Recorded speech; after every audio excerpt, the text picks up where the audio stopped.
The sound of an envelope hitting the table echoed sharply through the luxurious banquet room. A moment later, Richard Whitmore pushed it toward Ethan in full view of everyone present. No one spoke. No one laughed. Yet the silence felt heavier than any insult that could have been spoken aloud.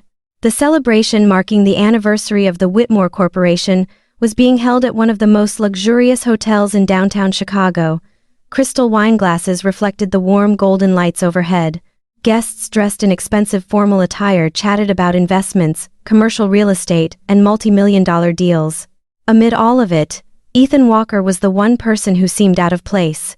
To the Whitmore family, he was nothing more than a man from a working-class neighborhood on the south side of the city who had somehow married Olivia Whitmore, Richard's only daughter. Richard sat at the center of the table. He looked at Ethan with the same familiar expression.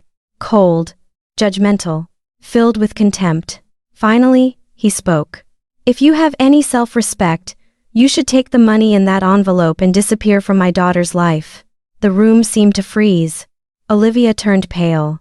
Her younger brother Brandon struggled to hide the smile forming at the corner of his mouth. Several guests exchanged uncomfortable glances. Ethan bent down and picked up the envelope.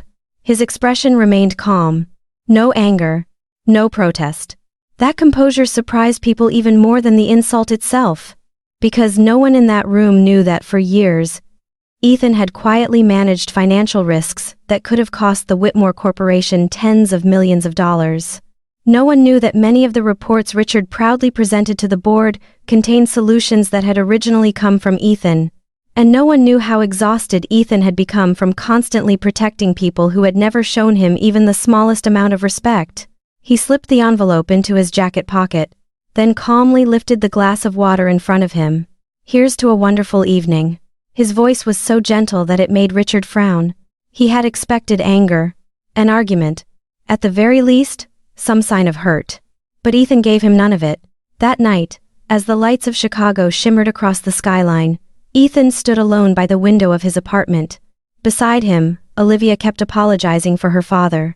But for the first time in years, Ethan no longer wanted to hear those apologies. He quietly looked down at the stream of headlights moving through the streets below. Then he reached for his phone. A brief call was made. A door had just begun to open, and the Whitmore family had no idea that the last days of their comfortable certainty had just come to an end. The weeks that followed passed so quietly that it began to irritate Richard Whitmore. He was accustomed to controlling everything, accustomed to people reacting whenever he applied pressure. But Ethan did not. He continued showing up at family gatherings, still polite, still calm. He even went out of his way to ask about everyone's work as if nothing had ever happened. That more than anything else tested Richard's patience. Meanwhile, unusual signs began appearing inside the Whitmore Corporation. A major shopping center project was ordered to undergo a new financial review.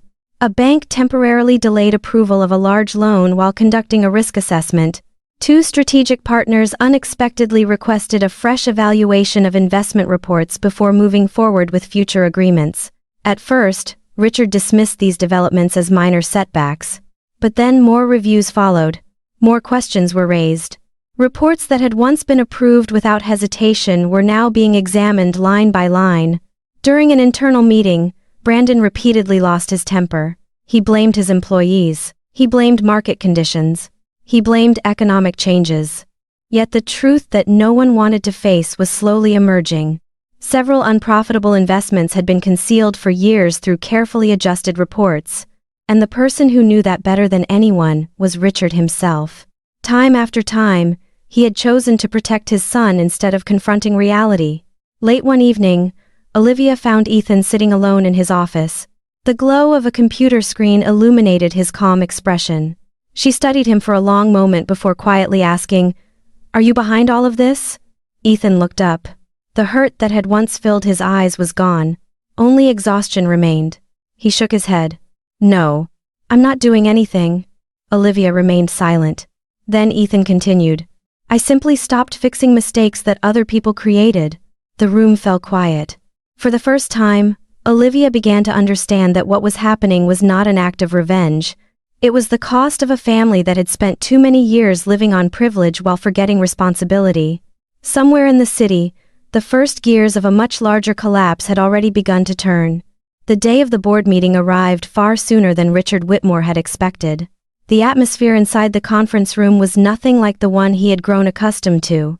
There were no approving nods, no cautious glances, only a heavy silence hanging over the room. One report after another appeared on the large screen. Long-running losses, poorly controlled investments, risk warnings that had been ignored for years. Richard repeatedly interrupted the presentations. He tried to regain control of the meeting, but this time, no one backed down. The board members had seen too many numbers to keep looking the other way. Then the final report appeared.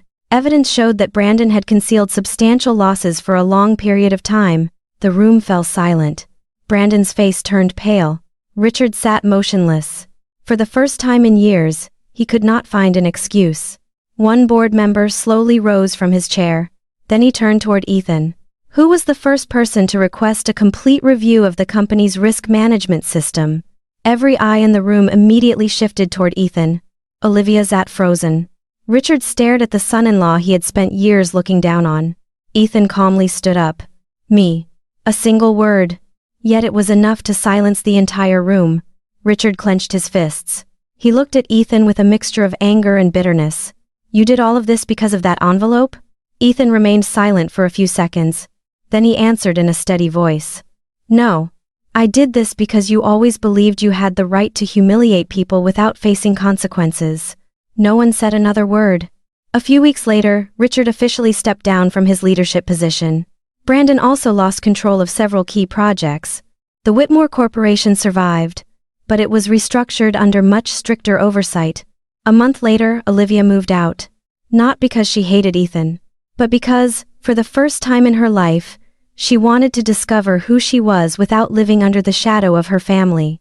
1 year later, Ethan stood along the shore of Lake Michigan on New Year's Eve. Cold wind swept across the dark water. Fireworks illuminated the night sky. He raised his glass in silence, not to celebrate victory, not to celebrate power, but to celebrate respect, something worth more than any fortune in the world. Sometimes the greatest victory is not revenge. It is finally realizing your worth after years of being underestimated. Ethan did not destroy a family. He simply stopped carrying the weight of their mistakes. But what do you think? If you were in Ethan's position, would you have walked away quietly? Or would you have done the same thing and let the truth come to light? Share your thoughts in the comments below. And if you enjoy emotional family drama stories filled with powerful lessons, unexpected twists, and unforgettable endings, don't forget to like this video, subscribe to the channel, and turn on notifications for more stories like this.